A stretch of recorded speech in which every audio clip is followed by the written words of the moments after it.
오호실 쪽방문을 여는 순간 확 풍겨져 오는 악취에 눈살이 찌푸려졌습니다. 햇빛 한 줌 들어차지 않는 방 안에 어지럽게 늘려있는 술병과 빈 그릇들, 때가 잔뜩 낀 수건, 그 한편에 차갑게 굳어져 있는 주검과 그 주변으로 기어다니는 벌레들을 보면서 저는 잠시 멈추어 서고 말았습니다. 마스크를 비집고 들어오는 탁한 공기를 폐속으로 들여마시지 않으려 숨을 참았지만 이불 밖으로 튀어나와 있는 망자의 야윈 두 발을 보는 순간 울컥했어요.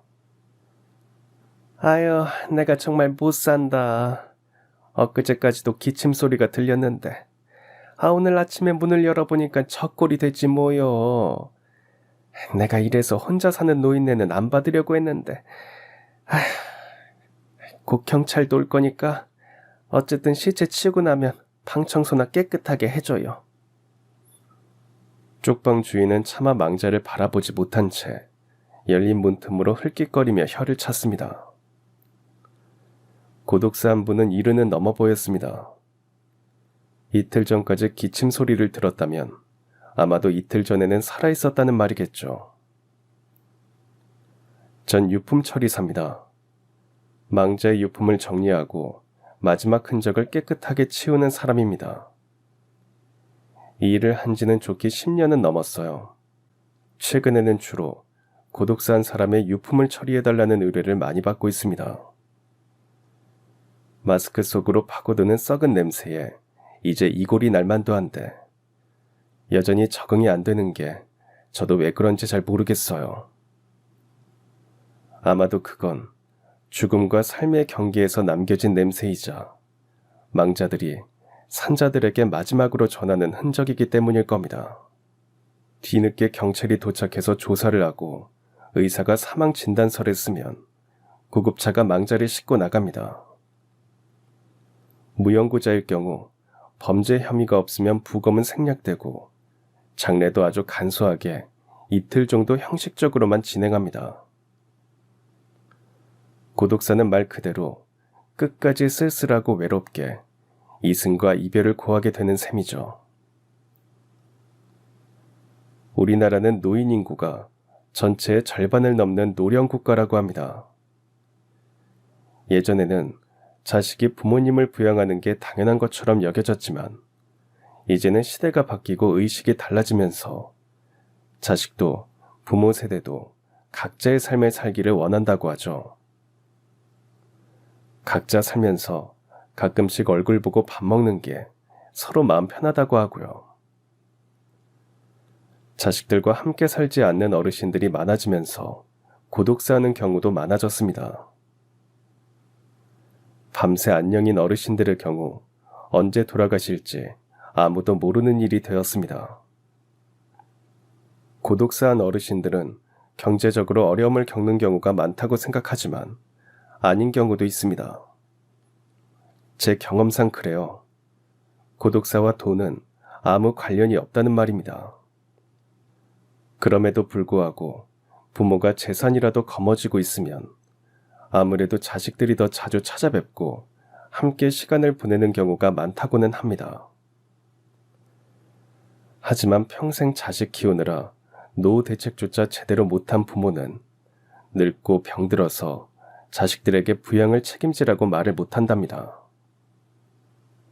자식들을 위해 모든 것을 다 내어주고 빈털터리가 되었지만 늙고 병든 자신이 혹여 자식들에게 짐이 될까 혼자 조용히 살다가 가기를 원한다고 하죠. 그게 부모 마음이니까요. 가끔은 자발적으로 요양원에 가시는 어르신도 있습니다. 요양원에 가서 조용히 여생을 마감하려는 분들은 그래도 나은 편일 겁니다. 참 씁쓸한 일이지만 한 어르신은 자신의 부양을 조건으로 재산을 자식들에게 다 넘겼다가 오히려 버림받기도 했습니다. 재산을 넘길 때 문서를 작성하고 공증을 받지 않은 채 서로 구두로 부양 의무에 대해서 말했다면 자식이 재산을 가로채고 부양 의무를 다하지 않는다고 해도 법적으로 어르신은 아무 보장을 못 받는다고 합니다. 대개 부모들은 자식에게 무슨 공증을 받고 문서를 작성하냐고 하겠지만 자식들을 너무 믿지 말라고 조언해주고 싶어요. 결국 자식에게 버림받았던 그 어르신은 오갈 데 없이 헤매다가 어느 여간방에서 쓸쓸히 돌아가셨습니다. 그때 전 그분의 유품을 처리했는데 어르신이 남기신 것은 10,000원짜리 한 장과 아들의 연락처였습니다. 아마도 자신이 죽으면 연락을 해달라는 것 같았어요. 경찰의 동의를 받아서 제가 전화를 했습니다. 혹시 강민동 어르신 아드님 되십니까? 누굽니까? 아, 네. 여긴 여관인데요. 어르신께서 어제 돌아가셨습니다. 그래서요. 아드님이 오셔서 어르신 장례 절차도 준비하시고, 됐어요. 그냥 알아서 해요. 그 사람은 나하고 상관없으니까. 아니, 그래도 아버지신데. 그냥 그쪽에서 알아서 처리하세요. 전화는 매정하게 끊어졌습니다. 다시 전화했더니 안 받았어요. 참 먹먹하고 막막했습니다. 자식들만 뭘 알 건 아니에요. 오죽했으면 아버지가 돌아가셨다고 하는데도 안 올까. 에휴. 망자의 죽음을 처리하던 장의사는 그렇게 말하면서 한숨을 쉬었습니다. 아무리 그래도 그렇지. 부모가 돌아가셨다는데 어떻게 알아서 처리하라고 할 수가 있어요. 아휴, 천하의 나쁜 놈이 따로 없네 정말. 아휴. 여관 주인은 연신 혀를 차면서 안타까워했습니다. 망자가 흰 천에 쌓인 채 나간 뒤 전 천천히 방을 둘러보았습니다. 그런데 어르신이 누워 계셨던 머리맡 벽 쪽에 뭔가 글씨가 적혀 있었습니다. 다가가서 자세히 보다가 다시 그만 울컥하고 말았어요. 보고 싶다. 미안하다. 살고 싶다. 어쩜 죽을 힘을 다해 마지막으로 그 말들을 남겼을 망자의 모습이 떠올라서 차마 지우지도 못한 채 한참이나 우두커니 서 있었습니다. 그런데 이상하게 화가 났어요. 왜 어르신은 그렇게밖에 못 사신 걸까? 괜히 화가 났습니다. 왜 어르신의 아들은 자신의 아버지를 모른 척하면서 매정하게 전화를 끊었는지. 그래도 마지막은 지켜야 하는 게 자식의 도리가 아닌가 싶어서 화가 났어요. 어르신은 그 여관에서 보름간 머물렀는데 하루는 술이 거나하게 취해서 여관 주인에게 말을 걸더랍니다. 하루 종일 아무 말도 안 하고 살다 보니 입에 곰팡이가 낄 것 같다면서 나를 붙잡고 어찌나 하소연을 하던지. 그때만 해도 저 노인네가 이리 허망하게 갈 줄은 미처 몰랐지. 자기 인생 얘기를 얼마나 시시콜콜 풀어놨는데. 아휴, 참 사람 인생 허무하지.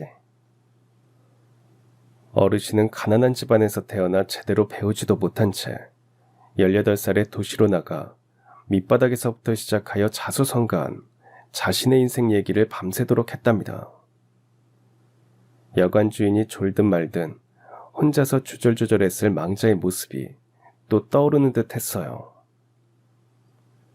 건물도 사고 집도 사고 그땐 세상이 모두 자기 것인 양 그렇게 꿈만 같았던 왕년의 시절을 회상하면서 훌쩍이던 어르신의 모습이 그려졌어요.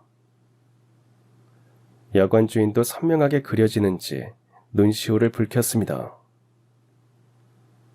돈을 모으기 위해서 허리띠를 바짝 졸라매고 지독한 구두쇠라는 손가락질을 받으면서도 안 입고 안 먹고 안 썼답니다.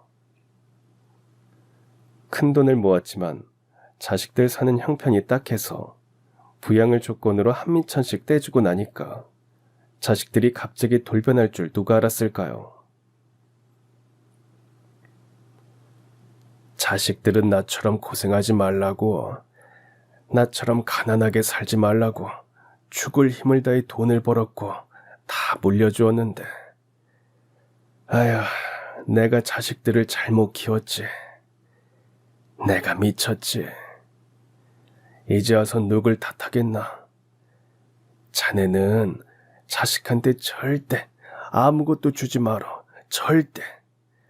죽는 날까지 손에 쥐고 있든가, 아님 차라리 그냥 기부를 해.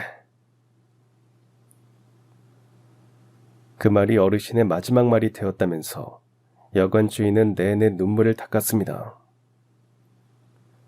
피 한 방울 안 섞인 저와 여관 주인도 망자를 생각하며 가슴이 아픈데, 버림당한 자신의 삶에 절망했을 어르신의 마지막은 어땠을까 먹먹했습니다. 그런데 참 이상한 것은 주검이 있던 자리는 아무리 깨끗하게 청소해도 특유의 악취가 오래 남는다는 겁니다. 아무리 창문을 열어놓아도 그 냄새는 쉽게 사라지지 않습니다. 악취가 심하면 심할수록 이승을 떠나지 못하는 영혼의 울음이 깊은 거라고 전 가끔 생각해요. 그래서 항상 유품을 정리하고 방을 청소하기 전에 망자의 영혼을 달래듯 고이가시라고 기도를 올립니다. 사실 제가 이 일을 하게 된 건 어머니 때문이었어요. 어머니는 가장으로서 무책임하고 평생 헛개비만 찾아다닌 아버지 대신 혼자 삶의 무게를 짊어지고 사셨습니다. 아버지는 무슨 철 따라 움직이는 메뚜기 마냥 어느 때는 금맥을 찾겠다고 투자를 하고 사람들을 몰고 다녔지만 실패를 했어요. 그러더니 어느 해엔 느닷없이 보물섬을 찾는다고 쫓아다니면서 그나마 선대부터 내려오던 그 많은 재산을 다 잃어버리고 말았습니다. 재산만 잃었으면 다행인데 빚더미 앉았어요. 아버지는 조상 대대로 만석군 집안이었고 그 일대는 아버지 집안의 땅을 밟지 않으면 못 다닐 정도로 큰 부를 축적했답니다. 하지만 평생 헛개비만 쫓아다닌 아버지 때문에 집안도 풍비박산나고 아버지는 처자식마저 버려둔 채 소식이 두절되었습니다. 아버지를 찾지 못한 채 실종신고를 했고 어머니 홀로 저를 키우시느라 안 해본 일이 없으셨어요. 누구 탓할 필요도 없다. 그 많은 재산 그렇게 다 말아먹고 네 아버지는 그냥 헛개비 같은 사람이니까 그렇게 생각하고 살면 된다. 그러니까 영훈이 너도 아버지 없다 생각하고 살아라. 어머니는 항상 그렇게 말씀하셨어요. 아버지 실종 신고를 한 지 5년이 지나도록 소식이 없자 나중에는 자동으로 아버지는 사망 처리되었습니다. 실종 신고를 안 했으면 사망 처리도 안 됐을 텐데 왜 어머니는 그랬을까 저는 늘 궁금했어요. 그게 다 네 때문이다. 왜 저 때문인데요? 어차피 네 아버지라는 인간 덕볼 이유도 없고 그 인간은 틀림없이 네 앞길이나 망칠 위인이니까 차라리 죽었던 말든 사망 처리되는 게 나아. 과부가 된 어머니는 한결 홀가분해 보였습니다. 그때 어머니는 어느 식당 주방에서 일을 하고 있었는데 그 집 사장님도 사별하고 홀로 살고 있던 처지라 자연스럽게 두 사람은 가까워졌고 부부의 연을 맺었습니다. 전 엄마의 재혼을 반기지 않았어요. 아버지에 대한 그리움 때문은 아니었습니다. 언젠가 엄마 지인분이 재혼하라고 중신을 선 적이 있었어요. 그때 엄마는 극구 거절을 했습니다. 아이고, 재혼은 무슨. 나는 남자라면 신물이 난다, 신물이 나. 내 평생 다시는 남자하고 사는 일 없을 거야. 난 그저 우리 영훈이만 보고 살 거야. 분명 그렇게 말했는데 엄마의 갑작스런 변화가 전 불안했어요. 마치 엄마의 사랑을 뺏겼다는 억울함이 들었던 것 같습니다. 계부는 가끔 제가 식당에 가면 정말 다정하고 자상하게 이것저것 잘 챙겨주었어요. 엄마랑 나란히 셋이서 밥을 먹고 있으면 손님들이 가족이 참 오붓하다고 한마디씩 건네곤 했습니다. 그럼 엄마는 살짝 수줍은 듯 미소를 지었고 계부는 괜히 제 밥 위에 반찬을 얹어주면서 친한 척을 했어요. 하지만 재혼을 하고 계부는 얼마 가지 않아 본색을 드러냈습니다. 의처증이 심했어요.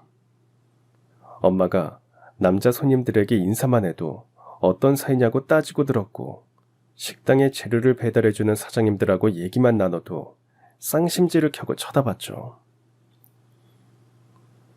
당신 야채가게 사장하고 언제부터 눈빛 주고받는 사이였어? 그게 무슨 말이에요? 내가 언제 눈빛을 주고받았다고 이래요? 시치미 때 생각 마. 내가 다 봤으니까. 좋게 말할 때 불어.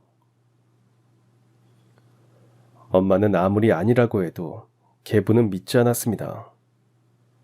급기야 엄마 머리채를 쥐고 패대기를 치고 엄마가 피멍이 들도록 때렸습니다. 계부는 엄마를 보호하려는 저에게도 주먹질을 하고 발길질을 했어요. 나중에 알고 보니 계부는 전처와 사별을 한 게 아니라 의처증과 전처를 때린 혐의로 이혼을 당했답니다. 결국 엄마는 자신 때문에 저까지 계부에게 얻어맞자 더는 참지 못하고 계부가 잠든 한밤중에 저를 데리고 도망을 쳤습니다. 어디로 가는지 알 수 없었지만 전 엄마와 함께 있으니까 안심이 되었어요. 시외버스를 타고 아주 멀리 낯선 곳으로 갔습니다. 가능한 우리를 알아보지 못하는 곳으로 갔어요. 영훈아, 엄마가 정말 미안해. 아니, 괜찮아. 엄마, 얼굴 맞은데 안 아파? 엄만 괜찮아. 우리 영훈이만 있으면 엄마 아무렇지 않아. 우리 멀리 가서 우리 둘이서만 살자. 엄마, 내 걱정 마. 이제 내가 엄마 지킬 거야. 낯선 곳에서의 생활도 역시 녹록치 않았습니다. 그건 어딜 가나 마찬가지라고 생각했고 엄마는 절 위해서 찬밥 더운 밥 가리지 않고 일을 했어요. 그러다가 우연히 어느 선술집 주방일을 맡게 되었는데 선술집 사장님도 엄마와 비슷한 사연을 가지고 있었답니다. 남편이 처자식을 버리고 도망가서 소식도 없고 자식하고 먹고 살기 위해서 갖은 고생을 다 했는데 딸 하나 있던 것이 그만 맹장이 터진 것도 모르고 있다가 복막염이 되고 온장기에 염증이 퍼져서 죽었답니다. 무슨 돈을 얼마나 벌겠다고 자식 하나 있는 거 밥은 먹는지 잠은 자는지 들여다보지도 않고 그렇게 밤낮 없이 술 장사를 했다. 애가 배 아프다고 엄마를 불러대는데 미친년아 그냥 자빠져 자라고 고함을 질렀던 게 아휴 애 보내고 얼마나 후회가 되든지 그때 애를 들여다봤더라면 그리 허망하게 보내지 않았을 텐데 아유 내가 미친년이다. 내가 애 보내고 나도 같이 갈라 했는데 차마 못 그랬다. 우리 애가 얼마나 날 원망할까. 저 하늘에서도 나를 안 본다고 하면 어쩌나 겁이 나더라. 형님 너무 자책하지 마세요. 돈이 원수죠. 돈이. 그래도 영훈이 엄마야. 네. 니는 그러지 마라. 너무 돈 하지 말고 영훈이하고 놀아주고 눈빛도 맞추고 그리 살아라. 그렇게 엄마와 선술집 사장님은 언니 동생 하면서 서로 의지하고 잘 지냈습니다. 하지만 2년 뒤 사장님은 암으로 돌아가셨어요. 항상 속이 더부룩하다면서 소화제를 달고 살더니 위암 말기였답니다. 그 사실을 알았을 때는 이미 손을 쓸 수 없을 정도였대요. 사장님은 엄마에게 선술집을 남기고 떠나셨어요. 아마 하늘나라에서 딸을 만나 용서를 빌었겠죠. 사장님이 떠난 자리는 한동안 텅 빈 것 같았습니다. 그래도 엄마는 기운을 차렸어요. 선술집 내부를 새로 단장하고 메뉴도 간편화하면서 낮에는 백반 위주로 팔고 밤엔 술을 팔았습니다. 낮장사보다는 밤장사가 잘 되었습니다. 엄마가 만드는 술안주가 맛있어서 그런 것도 있지만 술집에 오는 대개의 사내들은 곱상하게 생긴 엄마를 보러 왔어요. 술에 취해서 옆에 앉아보라고 손을 잡고 끌고 매일 찾아와서 축은대고 심지어 같이 살자고 구애를 하는 사람들도 여럿 있었습니다. 전 모 사내들에게 지어 사는 엄마를 보는 게 정말 싫었어요. 고등학생이 되어 키도 크고 체격도 웬만큼 커지자 전 학교를 마치면 일부러 선술집에 와서 어머니가 무슨 일을 당할까 옆을 지켰습니다. 술에 취해 진상을 부리는 남자들을 제어했습니다. 하지만 반 친구들은 제가 술집 아들이라고 은근 조롱했어요. 그땐 술 장사를 하는 것을 참 천하게 생각하던 시절이었습니다. 동네 사람들도 술 장사를 하는 엄마를 좋게 보지는 않았습니다. 괜히 뒤에서 해픈 여자라고 뒷담화를 하고 누구 후리고 다닌다고 없는 얘기를 마음대로 지어냈습니다. 그런 얘기를 들어야 했던 전 엄마에게 항상 술집 말고 그냥 식당을 하자고 떼를 썼습니다. 엄마, 그냥 식당만 해, 그냥 밥만 팔면 되잖아. 밥만 팔아서 돈이 되냐? 술이라도 팔아야 수지 타산이 맞지. 동네 사람들이 엄마한테 하는 말 나 싫단 말이야. 왜 엄마더러 불려시라고 하든 그게 뭐 아니면 되지 그러라고 해. 그 사람들이 우리한테 밥을 주냐 쌀을 주냐 다 필요 없어. 친구들도 내가 술집 아들이라고 은근 싫어한단 말이에요. 그런 놈들이 글러먹었지 직업에 귀천이 어딨다고. 그러는 지네 부모님은 뭐 얼마나 대단한 일을 한다고 그런다냐? 도대체 그렇게 돈 벌어서 뭐 할 건데? 그냥 먹고만 살면 되잖아. 하지만 엄마는 그 물음에 대답은 하지 않았습니다. 그날 전 화가 나서 저녁밥도 안 먹고 일찍 잠자리에 들었어요. 잠결에 뭔가 소리가 들려 살짝 눈을 떴더니 엄마가 제 이마를 쓰다듬으면서 혼잣말을 하고 있었습니다. 미안하다 우리 아들. 엄마가 돈 벌어서 우리 영훈이 대학도 보내고 유학도 보내고 이 다음에 번듯한 집도 사주고 그럴 거야. 그때까진 엄마 악착같이 돈 벌 거야. 그래도 우리 영훈이한테 미안해. 엄마 때문에 친구들한테 놀림이나 받고 엄마가 정말 미안해. 엄마가 저를 가만히 끌어안는데 숨결에서 술 냄새가 났어요. 아마 속이 상해서 한잔 하신 것 같았습니다. 엄마 진심을 알고 나니까 너무 죄송해서 울컥했어요. 엄마는 늘 이번 생은 망했다고 말씀하시면서 저만은 잘 살아야 한다고 강조하셨습니다. 아들을 위해서 기꺼이 남자를 후린다는 모욕도 견디고 여우짓을 한다는 멸시도 견디어냈던 겁니다. 그러던 어느 날, 그날따라 비가 세차게 내렸어요. 고3이었던 저는 야간 자율학습을 하느라 밤늦게까지 학교에 남아서 공부를 했습니다.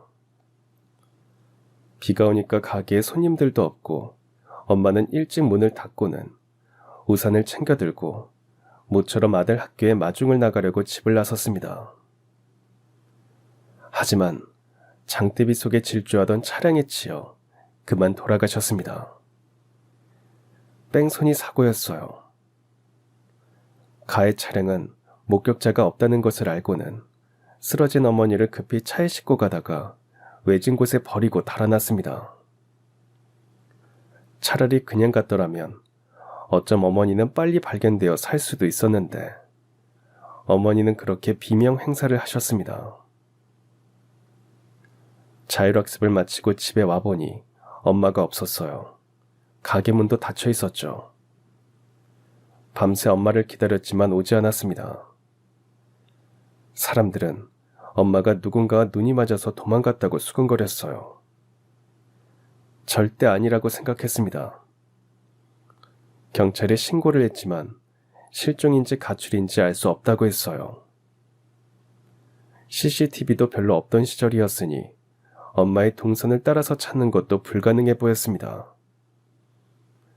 경찰도 엄마를 찾는데 미적거렸어요.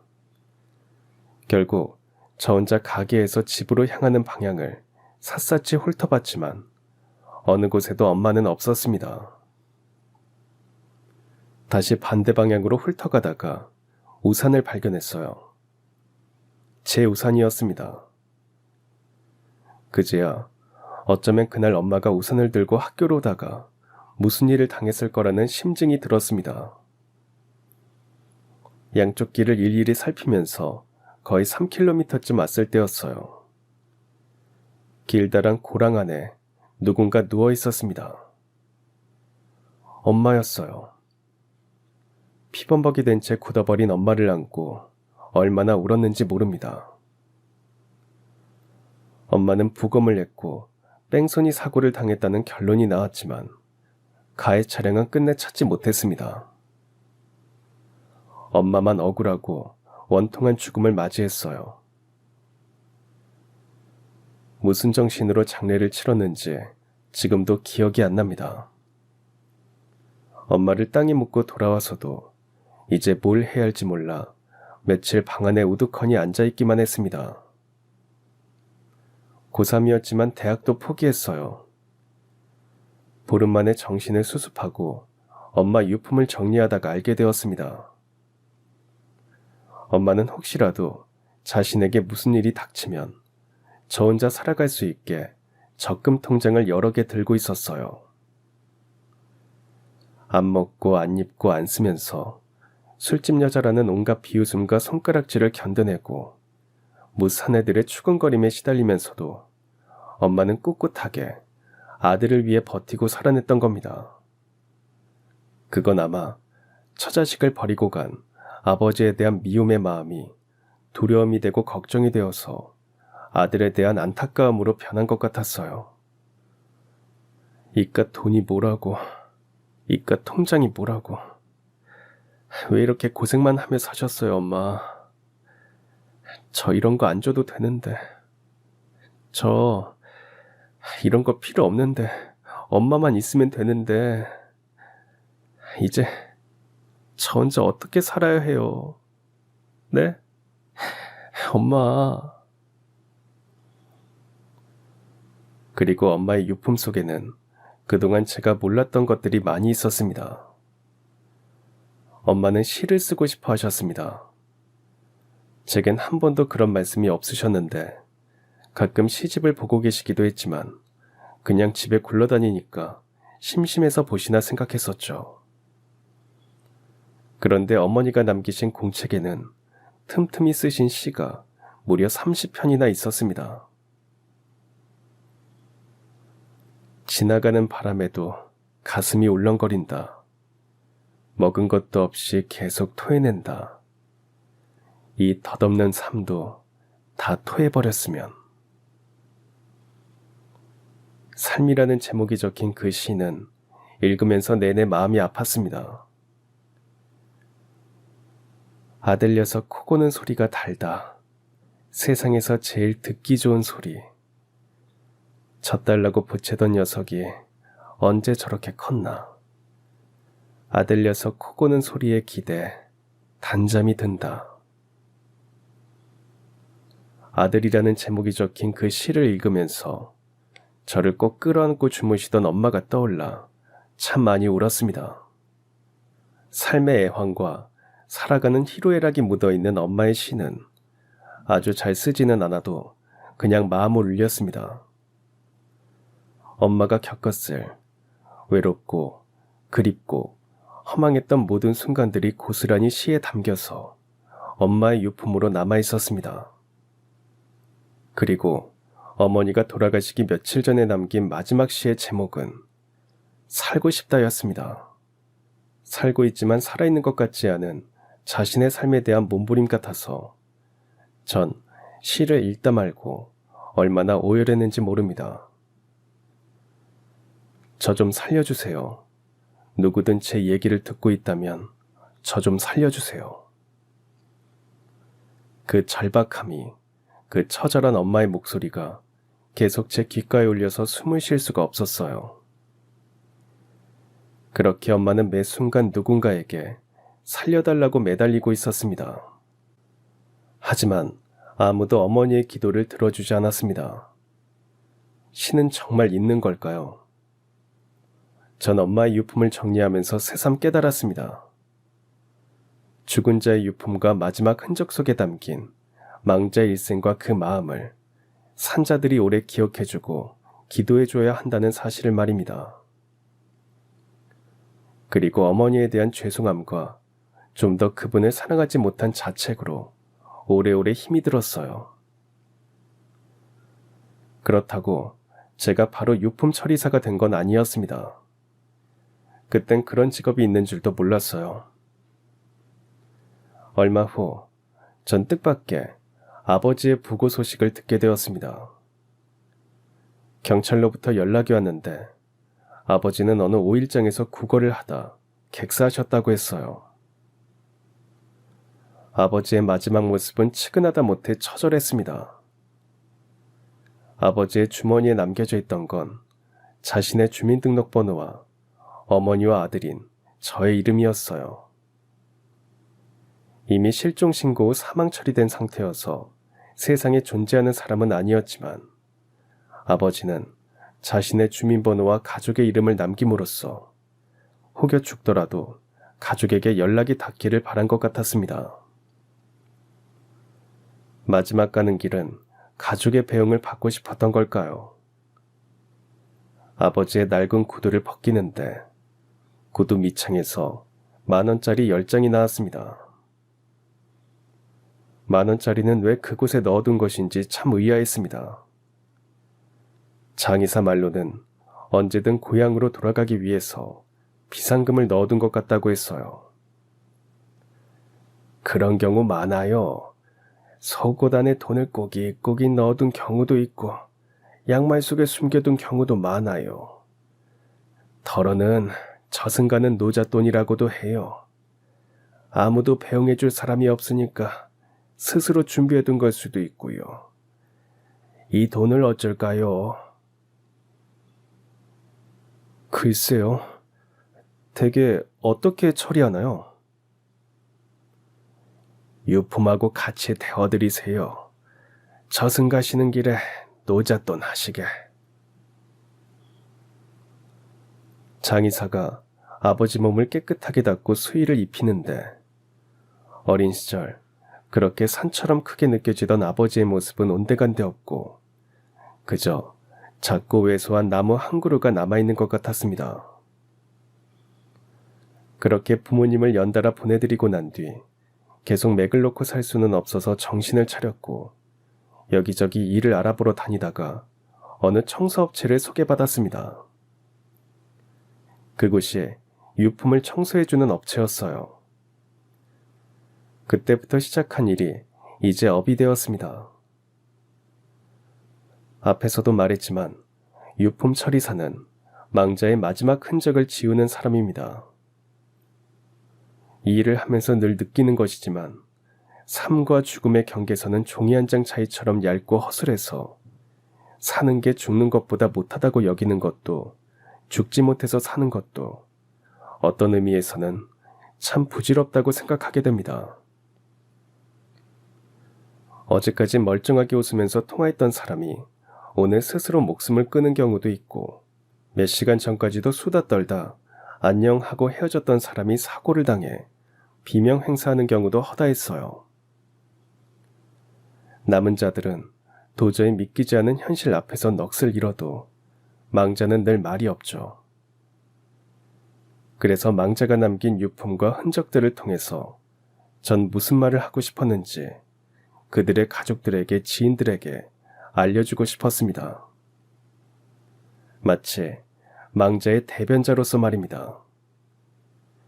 그래야 망자도 편히 갈 수 있을 거라고 생각했어요. 제 얘기를 들은 가족 중에 비로소 망자에 대한 오해를 풀고 눈물을 보이는 경우도 많았고, 망자의 유품을 차마 태우지 못하고 평생 간직하는 사람도 있었습니다. 물론 그 반대의 경우도 있었지만 죽은 자 앞에서는 누구도 숙연해질 수밖에 없었어요. 전 망자의 유품을 처리하는 날은 오래오래 목욕을 하는 버릇이 있습니다. 이상하게 지우고 지워도 망자의 냄새가 지워지지 않는 것 같았어요.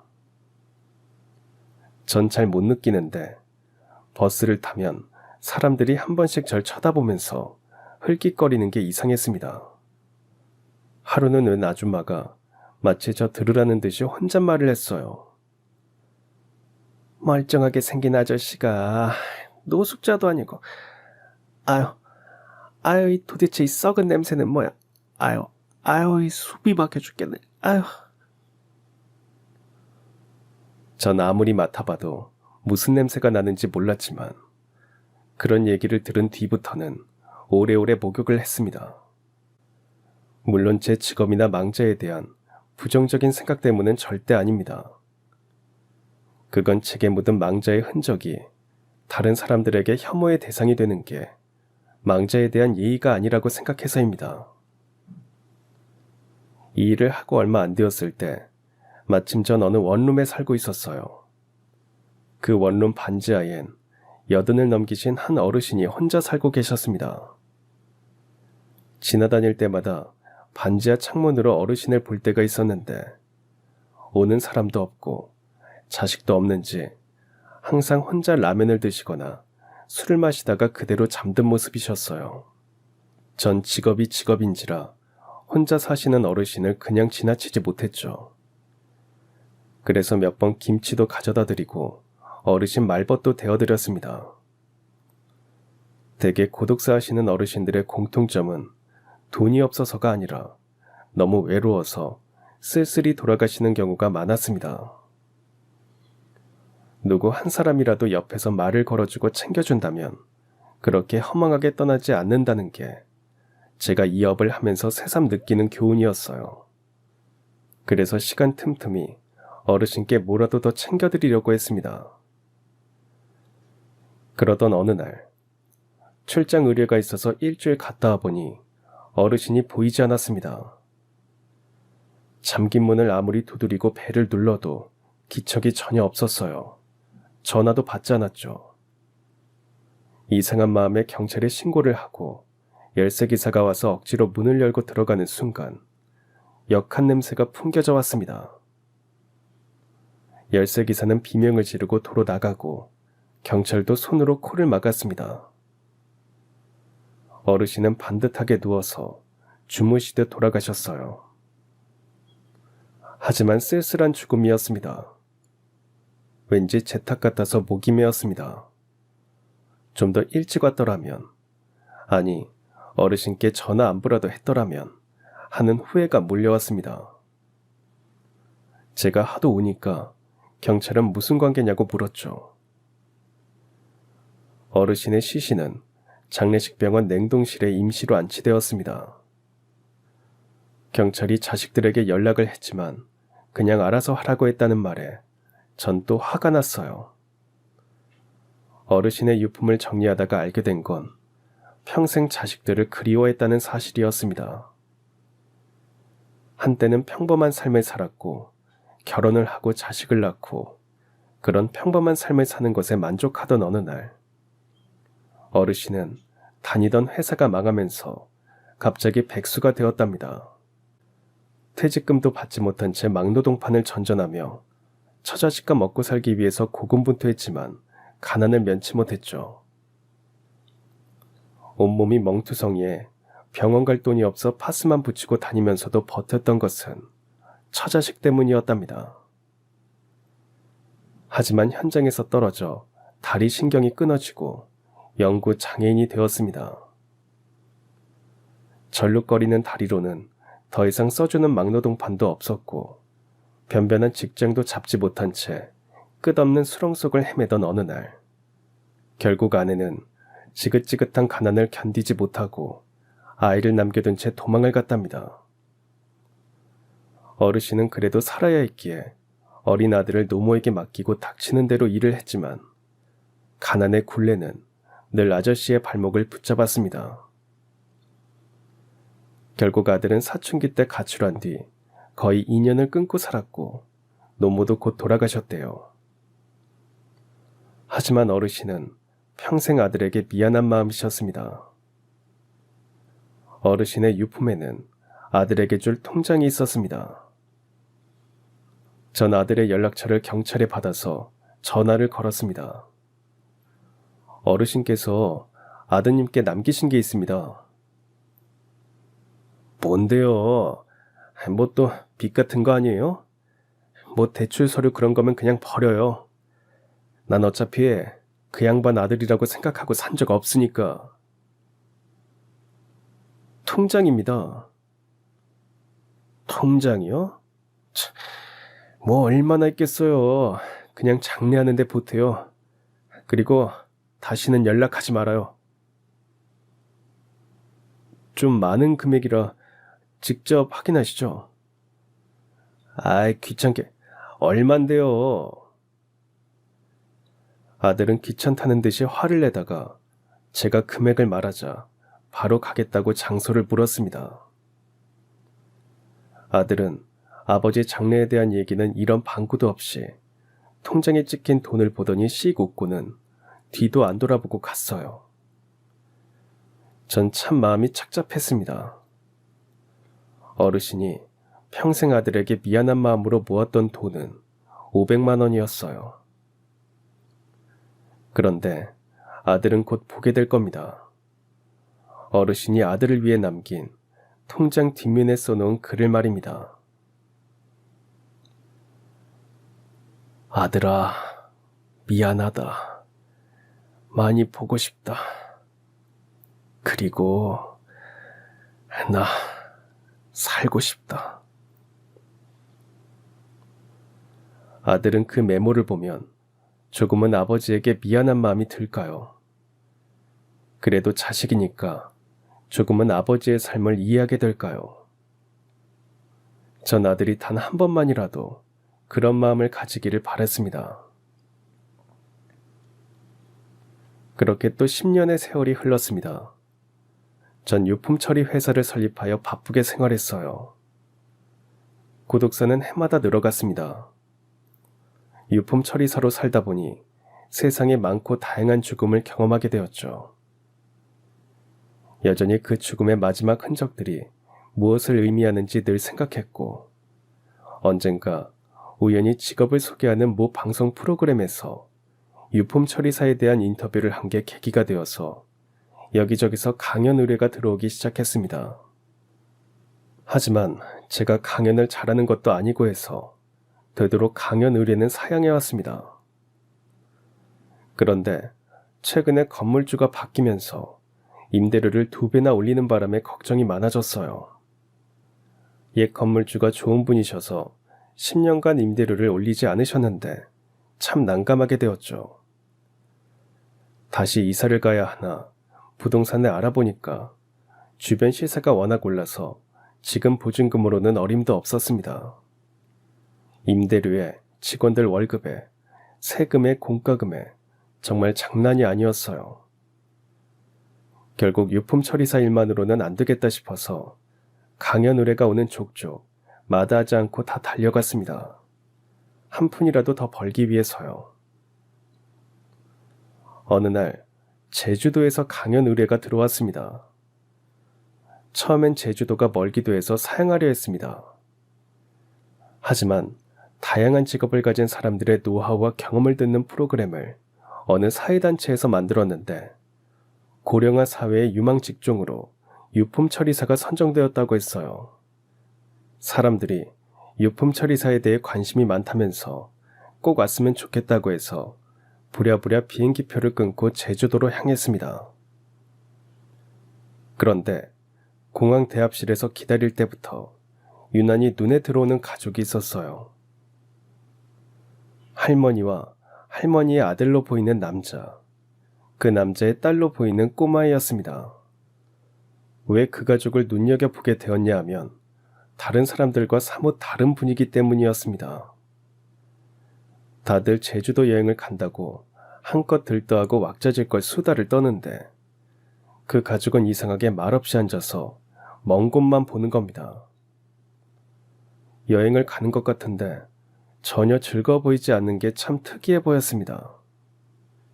심지어 할머니는 뭔가 불안한 기색도 역력했죠. 곧 비행기에 탑승을 했는데 그 가족이 바로 제 옆좌석에 나란히 앉는 게 아닙니까? 시종일관 서로 아무 말도 없는 게 참 이상하구나 생각했습니다. 물론 가족이라고 해도 서먹할 수 있고 무슨 사연이나 사정이 있겠지 싶었어요. 비행기가 이륙하고 잠시 후 화장실에 다녀오는데 갑자기 누군가 저를 막아섰어요. 옆좌석의 꼬마였습니다. 왜 그래 꼬마야? 쉿, 아저씨 몰래 보세요. 꼬마는 얼른 제 손에 쪽지를 쥐어주고는 화장실로 급히 들어가는 겁니다. 좀 이상한 기분이 들었지만 일단 자리로 와서 조용히 쪽지를 펴보다가 깜짝 놀랐습니다. 저 좀 살려주세요 라고 써있는 게 아닙니까? 그런데 유심히 보니 글씨체가 아이의 것이 아니었습니다. 순간 할머니와 눈이 마주쳤는데 뭔가 눈짓을 하는 느낌이었어요. 마치 살려달라고 말하는 것 같았습니다. 이내 아이가 자리로 돌아와서 태연히 앉았습니다. 도대체 이들에게 무슨 일이 벌어지고 있는 건지 답답하고 궁금하고 긴장마저 들었어요. 그러다가 문득 살려달라던 어머니의 마지막 시가 떠올랐습니다. 살고 싶다고 하던 원룸 어르신의 마지막 메모도 생각났어요. 그 절박한 외침들이 자꾸만 제 귓전을 때렸습니다. 전 뭐가 심상치 않음을 직감했죠. 일부러 자는 척을 하면서 이제 어떻게 해야 할지 고민을 했습니다. 비행기가 착륙하고 아들은 할머니와 딸을 데리고 공항을 빠져나갔습니다. 전 그 뒤를 미행하기 시작했어요. 아들은 미리 준비해둔 듯 익숙하게 렌터카를 빌리더니 할머니와 딸을 태우고는 어디론가 달려갔습니다. 저도 택시를 타고 그 차를 미행했어요. 그런데 차량이 자꾸만 외진 곳으로 가는 겁니다. 저기 기사 아저씨, 여기 길은 외진 것 같은데 끝에 뭐가 있나요? 뭐 호텔이나 여관 같은 게 있나요? 글쎄요. 거기가 워낙 외진 곳이라 내가 알기엔 민박도 없는데. 그런데 왜 저 차 앞을 따라가라는 겁니까? 저도 잘 몰라요.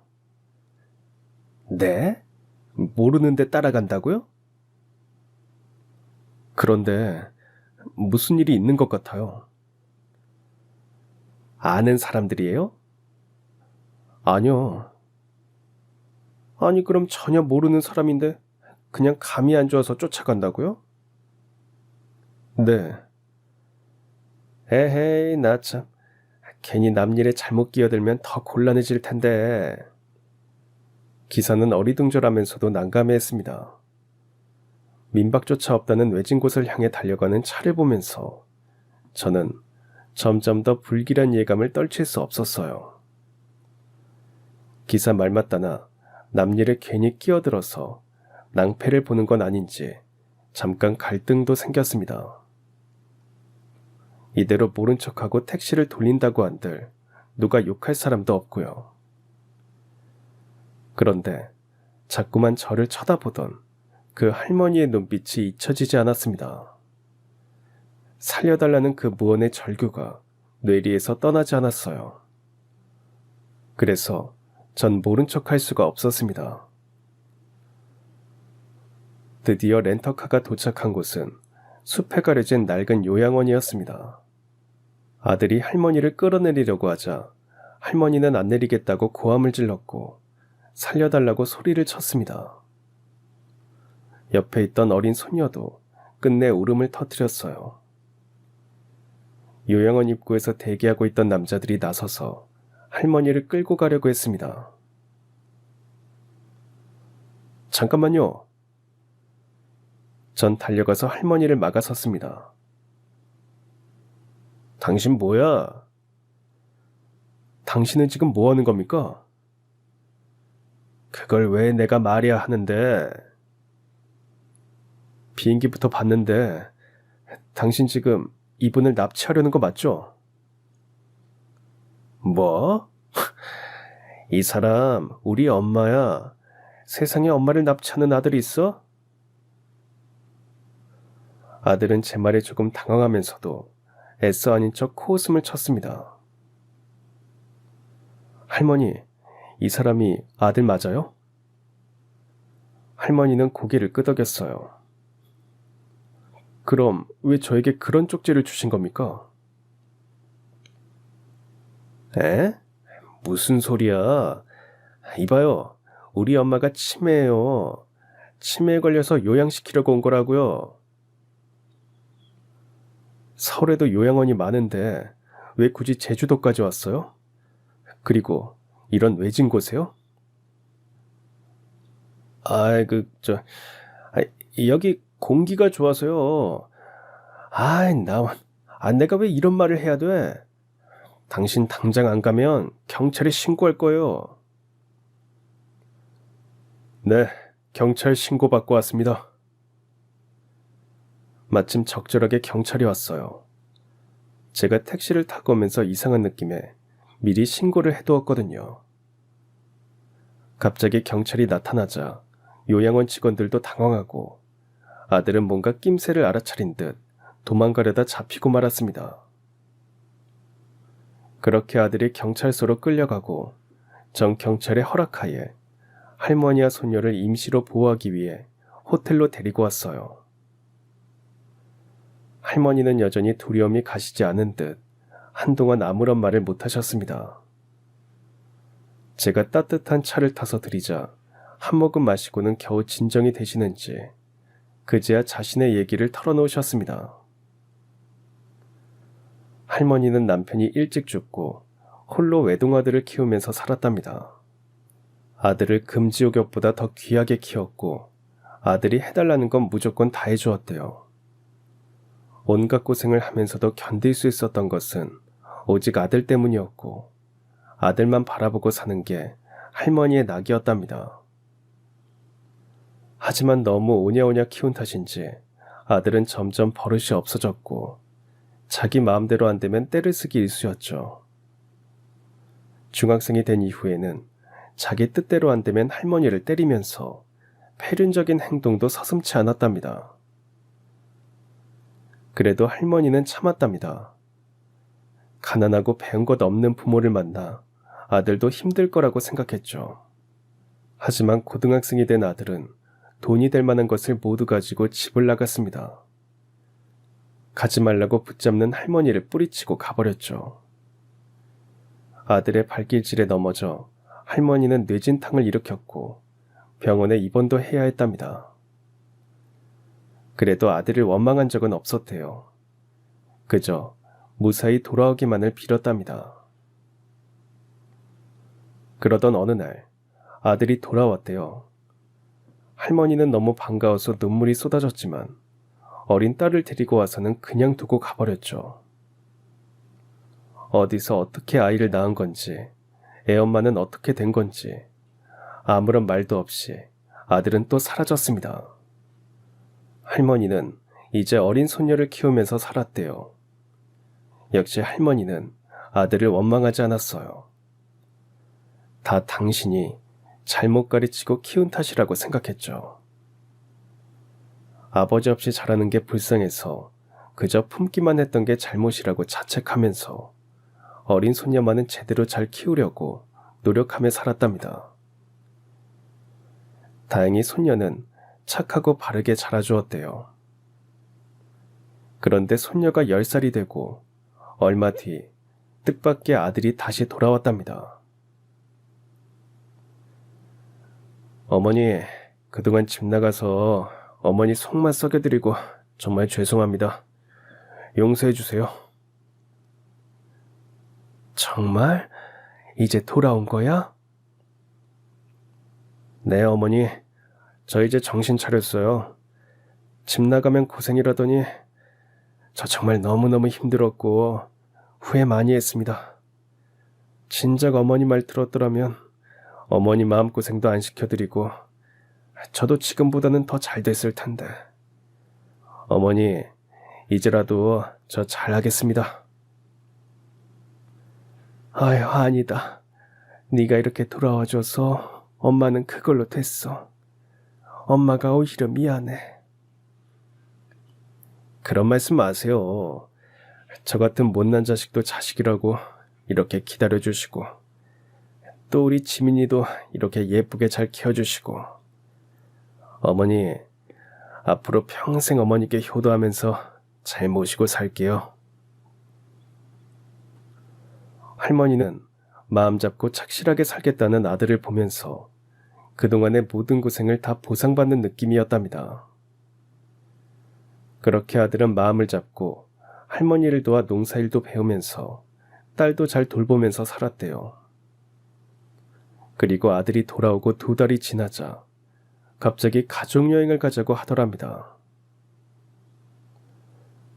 갑자기 무슨 가족여행이니? 제가 어디 이벤트에 응모를 했는데 그게 당첨됐지 뭐예요. 지금 한창 농번기인데 그럼 그거 나중에 가면 안 되겠니? 어머니, 이게 이벤트 당첨된 거라 제가 마음대로 날짜를 조절 못해요. 만약 그때 못 가면 그냥 날아가 버리는 거예요. 그동안 우리 세 식구 오붓하게 여행 한번 간 적 없는데 그냥 한번 다녀와요. 아이 설마 2박 3일인데 그동안 무슨 일이 있겠어요? 할머니는 아들의 간곡함을 거절할 수 없었죠. 손녀도 제 아버지하고 너무 서먹해서 이번 기회에 둘이 친해지면 좋겠다는 생각도 했답니다. 그렇게 제주도 여행을 가게 되었는데 할머니는 여행 가기 전날 아들이 우연히 누군가와 통화하는 소리를 듣게 되었죠. 그래, 걱정 마. 제주도에 다 알아놨어. 외진 곳이라 아무도 몰라. 그냥 거기 쳐넣으면 끝이야. 뭐? 지민이? 걘 그냥 고아원에 보내면 되지 뭐. 그래, 내가 다 알아서 해. 순간 할머니는 다리가 후들거리고 온몸이 너무 떨려서 하마터면 비명을 지를 뻔했답니다. 도대체 아들 녀석이 무슨 일을 꾸미는 건지 무서워서 잠을 잘 수도 없었대요. 혹시나 무슨 낌새를 차리면 일이 커질까봐 애써 태어난 척하면서 도망칠 기회를 엿봤지만 할머니와 딸이 같이 있으면 교묘하게 떨어뜨려서 할머니 혼자 도망치지도 못했답니다. 어쩔 수 없이 공항까지 끌려오다시피 했는데 옆자리에 앉은 저를 눈여겨보게 되었고 손녀를 통해 조용히 쪽지를 건넸답니다. 정말 고맙습니다. 선생님이 도와주지 않으셨다면 전 아마 거기서 죽었을 겁니다. 할머니 말씀을 듣고 보니 제가 다 피가 거꾸로 솟는 것 같습니다. 어떻게 아들이 그럴 수가 있죠? 도대체 할머니를 제주도까지 와서 버리려 했던 이유가 뭘까요?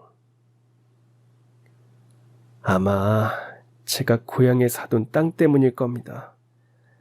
어쩐지 갑자기 돌아온 게 이상하다 했더니. 할머니는 고생하면서도 한 푼 두 푼 여유가 생길 때마다 고향에 땅을 조금씩 사모으셨대요.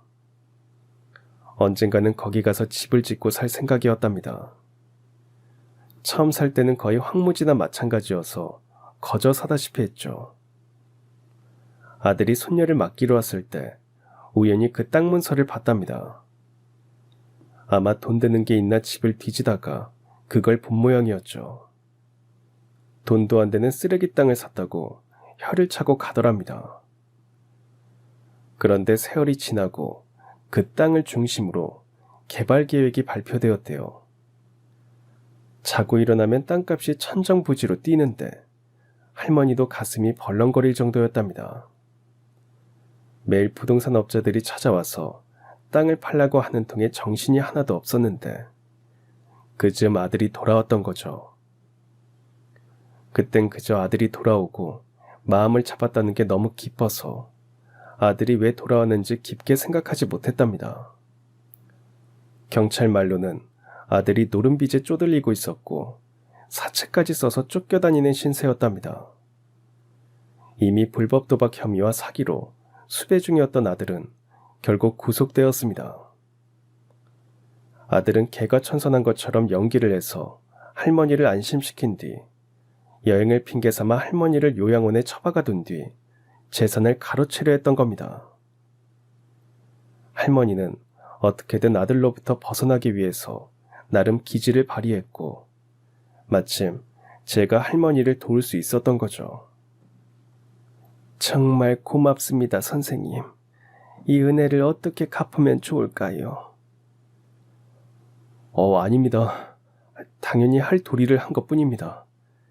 어르신께서 꼭 돌아가신 어머니 같아서 더 마음이 쓰였어요. 할머니는 제 손을 꼭 붙잡고 연신 감사의 마음을 전했습니다. 할머니는 남보다 못한 아들은 완전 잊기로 하셨어요. 오직 손녀와 잘 살기 위해서 다시 정신을 바짝 차리셨습니다.